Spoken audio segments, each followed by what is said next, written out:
കുഞ്ഞോനെ ഞാൻ ഒരു കാര്യം പറഞ്ഞു കേട്ടോ, ആ കിഷോറിന്റെ ഹോട്ടലിൽ ഞാൻ ഇല്ലട്ടോ. അയാളെ ഭക്ഷണം കഴിച്ചതിന്റെ ശേഷം ഉണ്ടല്ലോ വയറിന് വേദനയായിട്ട് വേറെ ഏത് ഹോട്ടൽ ഉണ്ടെങ്കിൽ പറയാം. ഈ റമദാൻ മാസേ ഇതന്നെ കിട്ടല് വലിയ കിട്ടലാണ്. നമ്മുടെ പള്ളിക്കത്ത് മുക്കില്ല കുഞ്ഞോനെ വരുന്നുണ്ട്.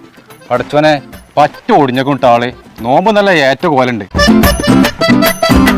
അല്ല സുക്കൂറെ, ഇക്കൊല്ലം നമുക്ക് നോൻപ് 30 കിട്ടൂലേ? ഇജി പറഞ്ഞപ്പോ എനിക്കിപ്പോ ഒരു സംശയം, 30 കിട്ടുമെന്ന്. അല്ല നമുക്ക് മുക്കില്ല വരുന്നത്, മുക്കിനോടാണ് ചോദിച്ചാലോ? ആ മക്കളെ എത്തപ്പെടെ ഇങ്ങനെ തിരിച്ചു തിരിഞ്ഞു നിൽക്കണു, പള്ളിക്ക് വരാനായില്ലേ? ഞങ്ങളിപ്പോ നിസ്കാരത്തിന്റെ കാര്യം പറഞ്ഞിരിക്കാണ്ടിരിക്കാനും ഉസ്താദെ. പിന്നെ ഞങ്ങൾക്കൊരു സംശയമുണ്ട് ഉസ്താദെ. മദ്രസ പഠിച്ച കാലത്തിൽ അന്നേ നിങ്ങൾക്ക് ഉണ്ടാക്കുക വലിയ സംശയമാണ്. എത്തപ്പോ സംശയം വന്നു? സംശയം വേറെ ഒന്നല്ല ഉസ്താദെ. പിന്നെ ഇക്കൊല്ലം നോമ്പ് നമുക്ക് 30 കിട്ടുമോ? നിങ്ങളെപ്പോലെ ചെറുപ്പക്കാർക്ക് ഒടുത്ത 10 വന്നാലേ ഒരു ബേജാറാണ്. 29 കിട്ടുമോ 30 കിട്ടുമോ? റമദാൻ പോണീനുള്ള വിഷമമൊന്നുമല്ല. എന്നാലേ ബാങ്ക് കൊടുത്തുകൊണ്ട് പോയി പള്ളിക്ക്.